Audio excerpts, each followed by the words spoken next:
Episode is about outcomes and our need to know, our need to know what outcome we're going to get. And I share a couple of experiences that I had that if I knew the outcome, I probably wouldn't have done them. So I'm glad I didn't know the outcome. But what I'm curious about, and as you listen to this, I want you to think about your own life and what outcomes aren't guaranteed that you're avoiding because you're predicting some outcome that probably won't happen. So it is intended in a way to be action oriented because I want you, as you listen, when you think about those things that you're not doing, that you'll never know the outcome from because you're not doing them. I want you to take action on them. So, what are they? Maybe something, if you're not thinking of something right now, will come up as you're listening to the episode. Let the outcome unfold for you and you'll get the clarity, maybe. And if you don't listen to the episode, hey, you won't get it. You won't have an outcome. That's my point. Okay, so listen up, get to it. Before I get started on today's topic, I want to apologize for my hair. For those of you who are on my YouTube channel, this is called post massage hair. It's a little messy, but I thought it would be good to share this because for those of you who don't practice self care, massages are so important, so critical. And I got some feedback from my massage therapist who I've been going to for, gosh, probably about 5 or 6 years now. And it's so funny how I met her. I put on Nextdoor Glenmore, or our neighborhood's Glenmore, so Nextdoor, the app Nextdoor. And I was a Beachbody coach at the time, and I was trying to drum up business. And so I did some kind of a free training on healthy eating or something, clean eating. And she was one of the people that responded. And we became friends through that process. And she's an amazing massage therapist. She can actually read people's energy. And she said she's worked on some people who make her throw up, which I'm glad I'm not one of those people. But can you imagine reading people's energy so it like has you physically ill? But anyways, as you can imagine, when I first started going to her, and I went to this other massage place that is a business, and I liked it, but she's in the neighborhood, and her massage table's the most comfortable table I've ever been on.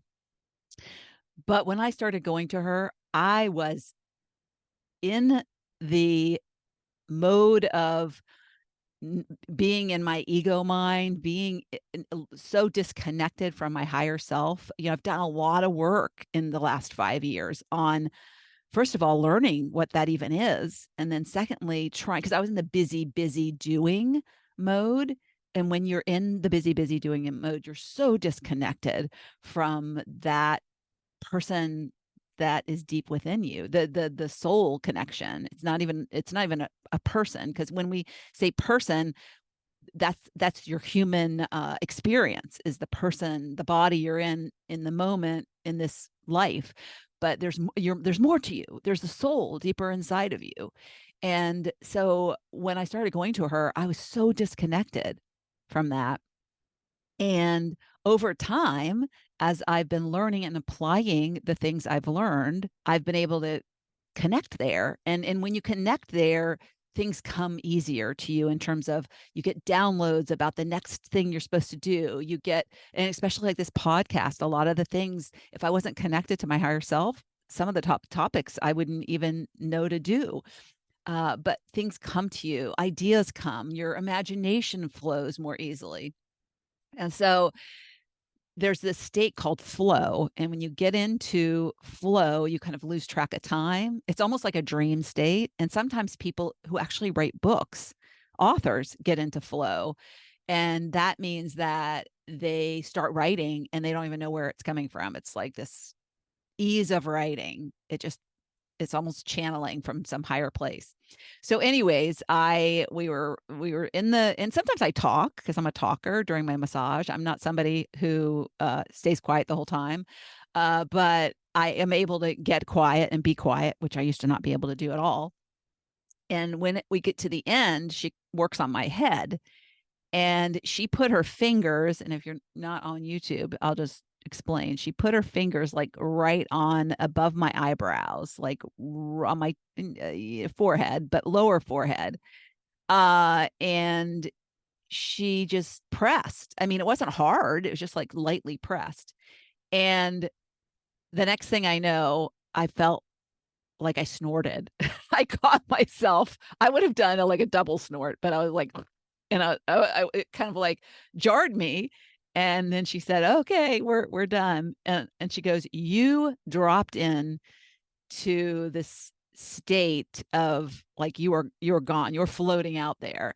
And she said, "I did that for 5 minutes." And I was like, "What?" I thought that was like 30 seconds max. But it was so funny because when I caught myself snorting, I said to her, "Did I just snort?" And she said, "Yeah, but that's okay. That's okay." But when I did that, she knew that I'd come out of that kind of deep consciousness. But she, after we wrapped up, she said, "You are such a different person from who I met those years ago." And so my reason for telling the story, which is totally off topic, is that the work that you can do to connect to that soul self is so critical to, to develop this like kind of intuitive these messages, this knowing, this ease and this peace, honestly. And I this massage, you might think massages, you just go in, work out some muscles. Like I did that. I actually did that. And I go to her fairly regularly. But I went this time because I had some upper back ache. Like it was so achy, achy, achy. I was like, I am not going to be comfortable going on my trip. I have a big trip going planned. I leave this weekend. We're going to Europe, long flight. And I thought, I got to get this worked out. And so she was able to fit me in, feel amazing. So when you have issues with your body, do something about it. And a massage really gets the kind of the juices flowing, if you will. But then it can be a deeper experience. It can be this soul connection. And so if you don't do massages, make an appointment and do it and get to that place, because it's a magical place. And it just brought me so much peace throughout my day yesterday, knowing that I had gone there, and the ease, and her complimenting me as like how I can go there very easily now. And it used to, I used to have a whole session with her where I couldn't go there. So doing the work in combination with the self-care, critical, critical. All right, moving on to the topic. Today, I'm talking about why it's better to not know. And you might be like, that's uncomfortable. I want to know things, right? We all want to know things. That's just human nature. I looked up the definition of outcome because I want to talk about how we focus so much on the outcome as humans. We're so results oriented in our culture. And so I like to start with a definition about what the word means that I'm going to talk about. And the word outcome means the way a thing turns out. The way a thing turns out. It's just a very simple definition, right? We want to know the way a thing turns out, because if it didn't turn out the way we wanted, we were not going to do it, right? 99% of us, if asked if we could have a crystal ball, would grab at the chance to have a crystal ball. I know I would be like, sure, bring it on. I'd love to know how the rest of my life's going to lay out. But what if that crystal ball only showed me one way if I had taken certain steps? And there's an infinite number of paths we can take, because one step always leads to the next one. And so we don't know necessarily where we're going. So if we knew the outcome, then it would limit us. So we want certainty because that's our comfort zone. Uncertainty is uncomfortable and it's outside our comfort zone. The normal human being, maybe the daredevil is the person like Evel Knievel. He's fine with uncertainty, but most of us want certainty, but certainty keeps us in our comfort zone.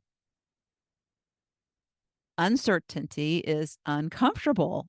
We don't know. We're just going to be a little okay with not knowing.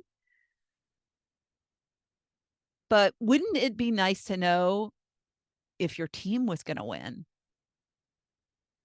Like, if you're sitting on the bench as a player and you knew your team was going to lose, it'll be like you wouldn't be so excited about getting in the game. Or as a fan, gosh, you wouldn't have to go through all those ups and downs of emotions. Oh my gosh, one more touchdown. Oh, they have to get the basket. Oh my God. And you're like so into it and the emotion. But if you knew the outcome, would you have the emotion? Would the emotion be there? Would you be missing out on those highs and lows? And do you want to miss out on the highs? What if you had a crystal ball and you knew, for instance, in my case, what if I knew that my first marriage was going to end in divorce? Maybe I wouldn't have chosen to marry. But then I wouldn't have had my amazing children. I wouldn't have had the experiences. I wouldn't have had the growth that a divorce brings. I wouldn't have had the in-laws and the friends that I met along the way. What if I knew that I wasn't going to get a college degree? Would I have invested my parents' money? Would I have taken 3 years of my life and wasted all that time in those classes that I didn't like?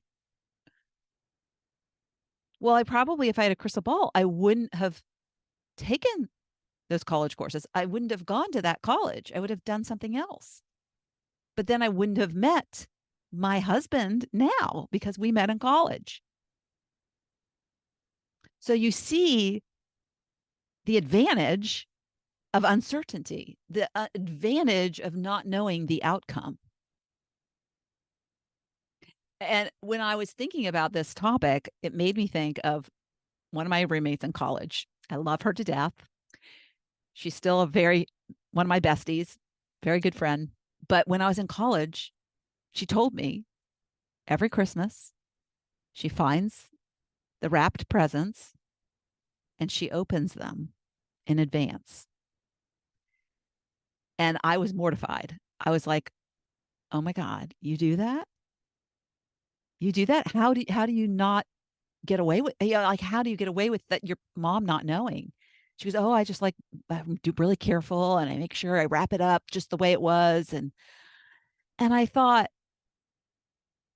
well, that is not fun, because isn't the fun part of Christmas is the not knowing, the uncertainty of what the gifts are going to be? I mean, you want something and you want to know you're going to get it, but it's kind of fun to play that game of not knowing. And I think, if I'm not mistaken, I actually did, because you know how our peers influence us. I think I did the next Christmas open one of my gifts in advance. I did what she did. And it took all of the fun out of that gift. And I never did it again. And that's why I don't even like opening gifts on Christmas Eve. It's like, wait till the day. It's the fun. Christmas Eve is the unknowing, the uncertainty of what's going to happen the next day. Knowing provides, in a way, a guarantee, but knowing also robs you of the wonder of the experience unfolding for you. And so I came up with this. It just came right out. Talk about flow that you get into, where this came from. But a Lori quote when I was outlining this topic was, we don't do something because we don't know the outcome. But We won't know the outcome unless we do the thing. So bing, bing, bing, right? Light bulb on. We don't do something because we don't know the outcome. We avoid doing something because we're unsure. We're like, I'm not going to do that because I don't have the guarantee that it'll work out the way I want it to work out. So what are we depriving ourselves of? We won't even know the outcome if we don't do it. So isn't that crazy? So my question for you is, what are you avoiding? What are you not doing because you don't know the outcome? You don't have a guarantee. But what if you knew something better? You had the emotions of the experience, the highs and the lows, because, there's the law of polarity, right? It's like black and white and, the opposites. So I don't think anybody wants medium. We want the highs and lows. I remember when I got married to my first husband and I had the inkling that this was a mistake. And I loved somebody else and I did it anyways. And I remember thinking in my logical brain, he will be the stable one, whereas the one that I loved was kind of like highs and lows, highs and lows. And I thought, I just want like this stability. It's kind of like this even line. If you're thinking of a heartbeat, it's like an even line. It's like it'll be just okay. It'll be fine. Whereas my other one, the one that I was thinking of, that I was like, I don't want to marry him. There's too many highs and lows, which is a heartbeat, right? Up and down and up and down. And then later, when I started realizing I made a mistake, I was like, you know, I went for the flat line. This is, if you really compare it and do an analogy or a metaphor of it, it's like the heartbeat versus the flat line. I want the heartbeat. I don't know about you. I do not want the flat line. The flat line is meh. So what are you avoiding doing because you're not insured of the outcome? There's too much uncertainty behind it. Is it starting a business? Is it changing career paths? I have a lot of guests that have come on my show and they've done those things and they don't know the outcome. What about calling that old boyfriend like I did? I didn't know the outcome. That could have been a disaster. But look, I ended up marrying him. But I wouldn't know if I hadn't taken action. I wouldn't know the outcome unless I did the thing. What about taking an online course, learning something new? The least you would do is learn something. That's a guaranteed outcome, really. If you want the transformation that comes with the course, maybe that's not guaranteed. Maybe there's examples of it working, but for some reason, you still want a guarantee for you. But you'll never know if you don't do the thing. What about going on that trip? Some people haven't gotten back out into the world since COVID. They're still afraid of getting out there. And so, what is it that you feel you have to know, but it's keeping you from experiencing the wonder of what's to come? And I talked about this topic in my newsletter that I sent out this morning. And when I was writing that newsletter, the song that came to me was one that I listened to as a young girl. I think the movie was The Thrill of It All, if I'm not mistaken. Loved that movie because that's her car went into the pool. But it could have been a different movie, but I think that's what it was. Any Doris Day fanatics out there, you probably know. But the song was Que Sera, Sera. Do you remember that song? Que Sera, Sera. Whatever will be, will be. The future's not ours to see. Que sera, sera. And I'm a terrible singer, but what amazing words for this episode when you think about it. It's let it unfold. Whatever will be, will be. You'll be okay. Wanting a guarantee is not trusting the universe, that the universe will take care of you and your needs. There's too much distrust in this world. What about trusting what you can't see? Can you do that? I mean, maybe there's somebody in your life who's given you a reason to distrust them, but there's no reason not to trust the universe. So let the universe take care of you and trust that the outcome will be exactly what you need.